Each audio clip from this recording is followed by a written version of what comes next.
Good evening. Welcome to the Worldview Financial Report. It is Thursday evening, July 18th. Thursday evening, July 18th, 2024. And we are going to cover some of these topics right here. U.S. debt is about to hit $35 trillion. It barely come up at the GOP convention, barely been talked about at the GOP convention. Of course, the real debt is over $200 trillion when you add the off-record debt, like Social Security and other things, the unfunded liabilities, if you will. The two main market drivers heading into September. Let's talk about that with the bad news bears. The CEO of Nvidia just sold 700,000 shares of his company's stock. Here's what investors need to know. This is according to Yahoo Finance. Also, another article by Yahoo Finance. Jobless claims hit highest level since August. And Jamie Dimon just gave investors a big warning. Should you be worried? We'll talk about that and more. And then finally, healthcare industry experiencing increasing attacks by cyber criminals. All of that and more as we bring you today's Worldview Financial Report. Joining me now are Wes Peters and Michael Weiner. Gentlemen, welcome back to the broadcast. Thanks for being here. Good evening, Brannon. Glad to have you with us. Hey, good evening, Brannon. How are you? I'm hanging in there, guys. All right, let's go to this first one. U.S. debt is about to hit $35 trillion. It's barely come up at the convention. Let's see if we can play this video. Here we go. Watch this. And what that would require is if you want to cut taxes, okay. Oh, sorry. Let me move it back. Here we go. Now we go. Here we go. To make this country great. Because I gave you the largest tax cut in history. I also gave you the largest regulation cut in history. The outcome of the 2024 presidential election is set to trigger a $6 trillion fight over taxes. With the Tax Cuts and Jobs Act expiring in 2025, tax policy is expected to be the first order of business, regardless of who wins, even as pressure builds to rein in the national debt. So tax policy is a real focus in this election going back to 2017. That's the year that Donald Trump signed his tax cuts into law. And within that bill, a whole lot of individual tax cuts had an expiration date set for the end of 2025. That's in about 16 months' time. And what that means is whoever wins in November has a real big say over tax policy because Washington has to have some sort of deal by the end of next year. The question is, who's president, who's in control of the Senate, who's in control of the House? President Biden and former President Trump have both called for an extension of tax cuts for Americans earning less than $400,000. But that's about all they agree on. Biden wants to increase the corporate tax rate to 28% and raise the individual rate to 39.6% for the ultra-wealthy. Trump wants to lower the corporate tax rate to 20% and make the 2017 tax cuts permanent. A lot of people are watching, wondering what will happen if Republicans sweep entirely, meaning they control the Congress and the White House, likewise with Democrats, or if it's split. But even if there's a sweep of one party or the other, we don't know for certain what the tax bill will be. A great example is divisions within Republicans on corporate taxes. Trump argues corporate tax rates need to remain low for the U.S. to remain competitive in the world. But he faces opposition from some congressional Republicans. One influential congressman's even floated raising the corporate tax rate to 25%, saying we should not be doing the bidding of corporate America. This debate within the GOP on corporate taxes is representative of the different wings of the party. There's a pro-business wing, and their essential case is that lower rates across the board for corporate America are good for the economy overall. If companies pay less taxes, they are able to invest more in their businesses and invest more in their workers. All right, yeah. All right, we'll stop right there. But of course, if you tax these corporations, all you're doing is passing on that then to the customer. If the price of business, the cost of doing business increases for a corporation, they just raise the price of their products, which again, Michael, if they do that, Michael, then what we're doing here is just adding more inflation to the already existing inflationary problem. Correct. By Trump's strategy, that's why when I hear people talk about Trump causing inflation, I mean, they're trying to sell this garbage. It's done by the fake news. How could a guy who, when he came in the office the first place, open up the spigots, turned around and took away all the regulations, businesses started booming, inflation immediately went down, turn around and say inflation is going to go up? There's different factions possibly of the Republican Party, but I don't think this time Trump's going to stand for any games. He's not going to have a Paul Ryan rhino there sitting back playing games in Congress rather than passing bills. He doesn't have a John McCain, may he rest in peace, sitting there playing personal games versus passing bills. Yep. I think Trump's going to have a different situation. So when I hear any of this fake news garbage about Trump raising inflation, that's absolutely absurd, literally. Right. Let's go to this article here. There's a video embedded about taxes, but let's also get to this. The national debt is on the cusp of grim milestone, but it's one of the least discussed topics at the Republican National Convention this week, according to this article. President Joe Biden hasn't mentioned it much either as he's campaigned across the country. Outstanding government debt stood at $34.9 trillion as of Tuesday, according to the latest data from the Treasury Department. That's a debt load now that represents over 120% of gross domestic product. Earlier this year, the cost of interest payments alone passed the cost of defense spending. The psychologically important $35 trillion milestone will likely be crossed sometime between this week's Republican National Convention and when Democrats gather in a few weeks' time in Chicago, if debt continues to grow by the average of about $8 billion a day. All told, U.S. debt could represent 166% of America's GDP by 2054. Okay, well, again, I'm not sure we're all going to be here by 2054. I don't think we'll be here as a country by 2054. I don't think we'll look like we do now. If we're still here as a nation, as a people, I don't think we'll look anything like we do. If the globalists have their way, we'll have already been rolled into a North American Union. The dollar will be gone. We'll probably be part of either some global currency or regional currency. So I always find it hysterical when people want to project out to 2054. I mean, let's just see if we can make it through 2025, guys. Yeah. But anyway, comment, Wes? Yeah, well, going back to the taxes, the corporate tax Biden wants to impose and on individuals. I just ran the numbers, Brannon. Let's say someone making $400,000 a year. Sounds like a lot of money, but at the end of the day, if you're sending almost 40% of that to the federal government, 500 grand at 39.6% would be $198,000 going to the federal government. So that'd leave $302,000. The average tax rate, state tax rate, is about 8.9%.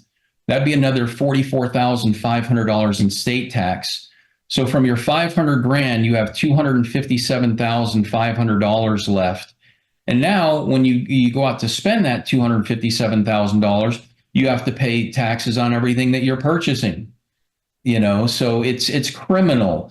Again, our government needs to address their out of control spending. They've never had a revenue problem. It's always been a spending problem because there's zero incentive for these departments of the government to save money. I've seen it firsthand in the Marine Corps, and it happens in every branch of government. When the budget comes out, every quarter we are given so much money for fuel and weapons to train our pilots. And as the quarter was winding down, if we weren't on track, we would work 12-hour shifts 7 days a week. On Friday mornings, we would launch 4 of our airplanes from Yuma, Arizona to usually Pensacola, Florida, and the taxpayer would put our pilots up in a hotel, pay for their rental car, pay for their meals, and then on Monday morning, those pilots would fly back to Yuma just to burn the fuel to get rid of it. So why not have incentives for these departments to save money for the taxpayer? But that's never going to happen. If it were to happen, it would have to happen under Donald Trump, and I think he would be fought tooth and nail to try and do something like that. Wow. You want to comment on that, Michael? Absolutely. First of all, none of this would have happened if we stayed on the gold standard. When we were on the gold standard prior to 71, people couldn't spend money. They didn't have blank checkbooks. They could only spend what was in reserve in gold, and they couldn't print money. As soon as they started in 1971, 2 things happened. Congressmen started staying in office for 50 years because they no longer returned to the farm because they had blank checkbooks, and people started spending money and building debt. The biggest problem with this debt situation, when we look at it, $35 trillion, you would think that Americans would be upset, but it doesn't catch the public personally. They don't feel it in their mind. they don't have the debt. It's just there. It doesn't, just like the people spending money. They don't realize that it is there. It's whether it's in their inflation, it's in their costs, it's in their interest rates. They're paying it. And for the common folk out there, when you look at $1 trillion, and we think about $1 trillion, when I was a kid back in the ancient days, there used to be a TV show on in the 60s called The Millionaire. This guy knocked on your door and handed you a check for $1 million, and oh my God, your whole life changed. You can give a person $1 million today, they'll be done with it in an afternoon. The truth is, my pastor once laid out one day, if you take $1 million a day for 365 days, 1 year, and if you go back to the year Christ was born, that is $1 trillion. It's true. That far back, we owe $35 trillion. Get real, people. Well, and that doesn't count the off-record debt of the unfunded liabilities that puts us at over $200 trillion. So this is not sustainable at any level. I mean, I appreciate the $35 trillion figure, but that's actually a great distraction. I mean, even articles like this talked about the 35 trillion. That's a massive distraction from what is the real number of 200 trillion. Would you agree with that, Wes? Absolutely. Well, what's our government famous for, Brannon? Spinning the numbers. Yep. We talked about this 2% inflation. What the heck is that? What's the calculation for that? They come up with a calculation that benefits them, that makes things look better than they really are. So, yeah, I don't believe any of the government numbers when they release them. All right, let's go to our next article. Two main market drivers heading into September. What are those, guys? Who wants to go first on this one? Wes? If the Fed's going to cut rates, the stock market's already 100% in, counting on the Fed to cut rates in September. There's some folks out there thinking that on July 31st, when Jerome Powell speaks, that he should cut rates in July, but the market's betting 100% on September. And then the political front, who's, the election, who's going to win the presidency.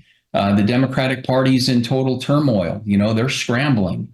You would think that large corporations and Wall Street would be all in for Trump. But what's mind-boggling to me is a lot of the folks that run these big companies and the people that sit on their boards, a lot of them vote Democrat all the time, which I don't understand. And again, it must be something, because how many times have the Democrats said we need the wealthy to pay their fair share? What is that, 60%? We're creeping up to 50%. So I don't know why they vote Democrat. Maybe at the cocktail parties in Washington, when all these big wigs from these corporations are there, maybe the Democrats come over to them and say, before Congress and in the media, we're going to have to beat up on you, but it's all talk. We got your back. We're going to protect you. We're going to leave all your tax loopholes and everything. So it's beyond me why a lot of these, again, the people that run these large corporations vote Democrat, but they do. Yeah, indeed they do. All right, next article is the CEO of Nvidia just sold $700,000 of his shares, of his company shares. 700,000 shares. Yep, 700,000 shares of his company stock. Here's what investors need to know. What do you think's going on here, Michael Weiner? I think he's looking at a situation of concern.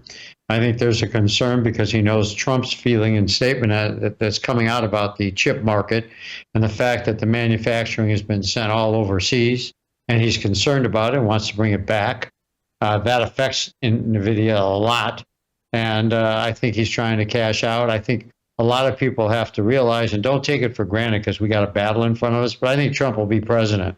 It's a matter if we win the Senate and the House. Well, that's if we can keep him alive. If they can keep him alive, because look, they tried once. They're likely to try again. Many people warned that there was going to be an assassination attempt, and there was. Many of those same people are now warning about the dangers of a truck bomb.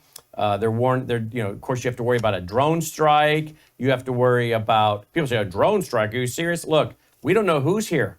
We don't know who's here, what they've brought in, what they've been able to sneak in. And if you can let a sniper get on top of a building and let Donald Trump walk out, even though 10 minutes before he walked out, they knew there was a threat, and yet they let him walk out anyway.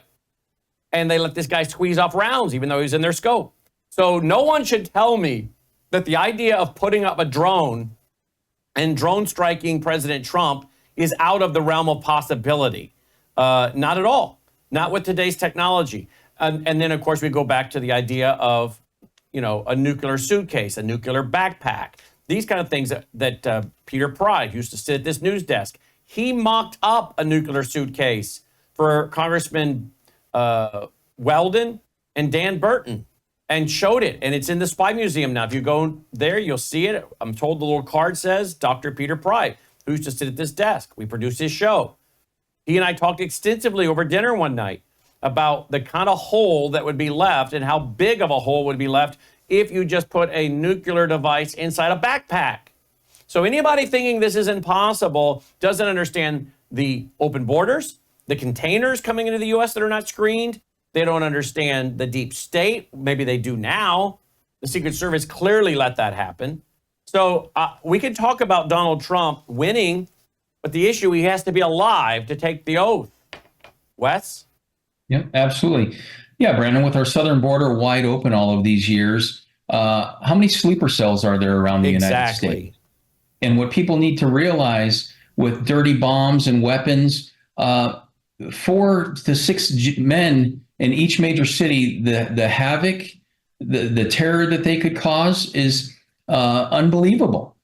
And,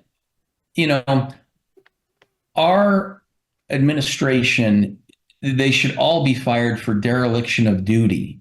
They are supposed to secure our borders. They know what's happening, but they're turning a blind eye to all these people crossing the border because their end game is to turn them all into Democrats, get them registered to vote.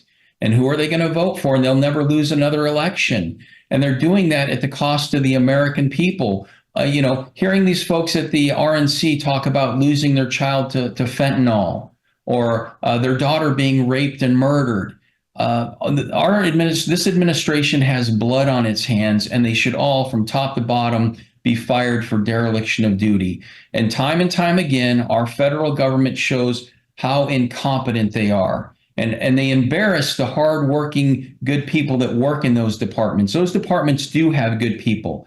It's all the people at the top that play political games and have a political agenda. Rather than doing what's right for our country and making America great, they're doing the total opposite. So this terror threat is real. And for people that aren't prepared, you need to prepare on several fronts in advance with emergency food, water filtration. You need to have a survivalist mentality because our government has proved time and time again, you cannot rely on them for anything. So do your due diligence and not just buying gold and silver, freeze-dried food, you name it. You need to be prepared because nobody's going to care about your family and your family's needs more than you. True. And did I ask you to say that or promote that, Wes? No. I mean, it's common sense. Right. Just like having people on top of that roof at the Trump rally is common sense. Yep. And of course, we do have the resources available. So I didn't ask him to say that, but we do have a website. If you want to throw that up there, guys, wvwtvstore.com. wvwtvstore.com, freeze-dried food. We've put it in front of people. They ate it. They had no idea it was freeze-dried food. It's real food, folks. It's real food. It's just freeze-dried. And you just put in the water and bring it back and cook it. And we've put it in front of people. They had no clue. They were wanting seconds. And they're like, wait a minute, that's freeze-dried food? You're kidding me. So we got it. It's good stuff. It is. We've got it. It's great. We've got 3 months, 6 month, a year, 2 year, water filters, the extra filters, the medical bags, potassium iodine to protect your thyroid in the event of a nuclear event. I got some of that around here somewhere. It's all there at wvwtvstore.com. Now, again, think about how incompetent our government is, which again begs the question, are you prepared financially? What do you think the stock market will do? What do you think your 401k, where you have or your IRA, where you have a lot of your life savings, will do in the event that you have multiple terrorist attacks in major cities with nuclear backpacks? What do you think will happen to those? Do you think that it'll drop? Do you think they have to put everything on hold? But of course, if you're diversified, then maybe you can save some of your wealth, some of your savings. But again, I say, and I don't give financial advice, I give financial opinion, do your own due diligence. But if you have taken some of your assets off the table with hard precious metals or gold in your IRA, then at least you have some kind of hedge against the government that has been weaponized on bringing down our own government. And you don't think that's the case? Watch this complete freak show, this complete Romans 1 debased, dark-hearted fool that Jill Biden reportedly put in as the Secret Service director. Watch and listen to her as my U.S. Senator from Tennessee, Marsha Blackburn, and then another U.S. Senator confront her at the RNC yesterday in Milwaukee. This is exactly what you were doing today. This on the call. was an assassination attempt. You owe the people answers. You owe President Trump answers. Let me ask you something, folks. I'm 55 years old. Some of you are younger, some of you are older. Have you, let me go to Wes, or to Mike. Mike, have you ever, in your entire life, seen a Secret Service director running from the U.S. members of the U.S. Senate that she's supposed to be answering to? Have you ever seen the division in our federal government? Have you ever seen anything like this? Can you even imagine this kind of thing going on during the Reagan administration, Michael? Well, going back to the ancient days, back in the horse and buggies and all the rest, Brannon, of course not. But if you look, you caught the end of that interview. I watched it from the beginning when Barrasso, who's usually a really nice guy, tore into her. He was fabulous, and so was Marsha Blackburn. Her answers were absolutely the dumbest things. That's even more upsetting than her running away. She absolutely is irresponsible. She is not intelligent. You can tell that she is either tarnished, which I think is a combination of both, stupid and tarnished, that she just absolutely had no excuse, had no honest statement, disrespected the senators because they're elected officials. She's an appointed official. And she just got to a point when they put her up against the wall that she ran away. Yep. This is horrible. All I can tell you at this point of time is, as far as my statement of when Trump will get elected, there's so many games afoot right now. Who the hell knows what's going to happen? It's a lifetime to the election. It's literally a political lifetime. What we need to do is hope for the best, plan for the worst. Yeah. Both. We have to work hard to make change, and we have to plan hard to protect ourselves. And that's being one-dimensional. And a lot of people out there that Wes and I do, and we get frustrated at the end of the day, we'll talk to each other, and we'll sit back and say, we talked to this person, and they're concerned about this, that, and the other. And then the normal comment that we hear is, well, let me talk to my financial person. Excuse me, what are Wes and I? I mean, are we not financial people? I hate to say that I probably forgot more about securities than a lot of these financial wizards that they're out there, but more importantly, we deal specifically in asset preservation. Well, I would also say, and I'm not going to paint everybody with the same brush, but Wes, I know financial planners. I have for years, and some of them, they're on their second and third marriage. They filed bankruptcies. They're massively in debt, and these are financial planners. Do you know what I'm talking about, Wes? Am I full of it, or do you know what I'm talking about, Wes? Yeah, absolutely. I mean, look, no matter in politics, in any business, there are good people, Brannon, and there are bad people. You know, there are people that have their act together, and there are people that don't. You know, so yeah, and they're out there everywhere. And here's the thing that we're talking about: protecting yourself. I believe in stocks, bonds, mutual funds, and real estate. I believe in all of those. They have their place. But the period of time that we are living in right now, you need to have an insurance policy. You need to have a backup plan.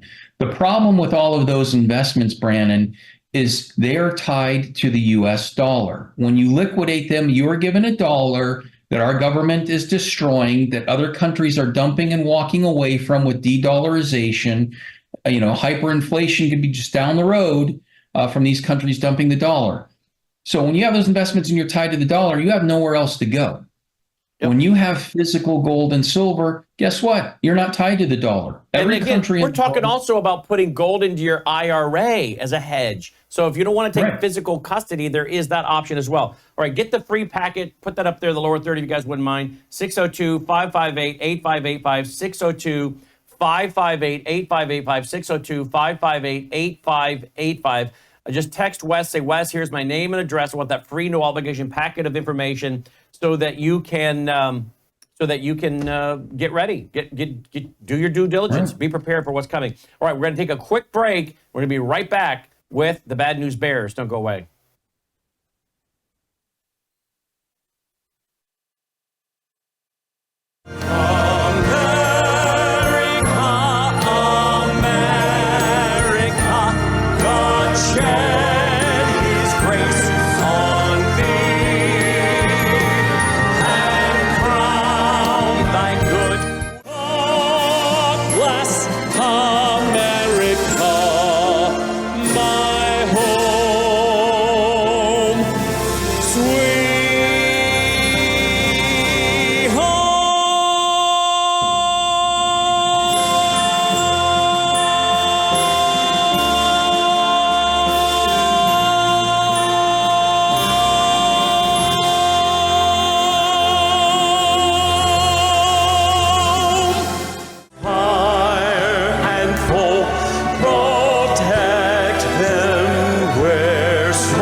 All right, that's our brand new album that my team and I produced. I laid down all the vocals after having all of the orchestration custom done by our team out of Nashville. Laid down the vocals over the last year. If you'd like to get it on a DVD or a CD, you can do that. If some of you still have CD players, and some of you do, you can get it at wvwtvstore.com, wvwtvstore.com, 11 songs. And then if you want to watch the free Patriotic special loaded with all the stories behind these great patriotic specials. Some of those like the Navy hymn and others. Some Americans sadly don't know those kind of things, but you should. And your kids should know it. Your grandkids should know it.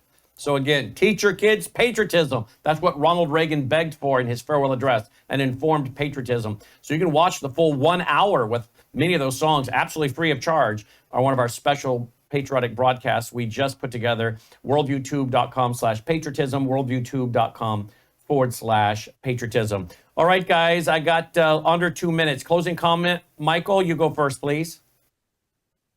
I think people have to recognize, just as we talk about the frozen foods, the generators, the things that you're kind enough, Brannon, to put together for people to make their life safer and more secure.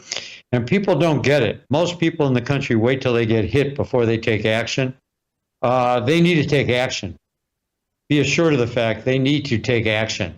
What you saw last weekend, in my opinion, putting aside all the sideline activities, a few weeks ago, two weeks ago, they discovered Biden as a zero, and 2 weeks later, Trump's almost killed. Sounds really sort of suspicious. I think there's a lot to be concerned about, and you people who sit around and are going to call Wes and I after the bomb goes off, we'll be here, we'll help you. But the people who didn't who did and did something about it are going to be the people in a lot more comfortable position than you will be. All right, closing comment, Wes? That was great, Brannon. That was a good song. We got to figure out what duet we're going to do in the future. You and I, just you and I.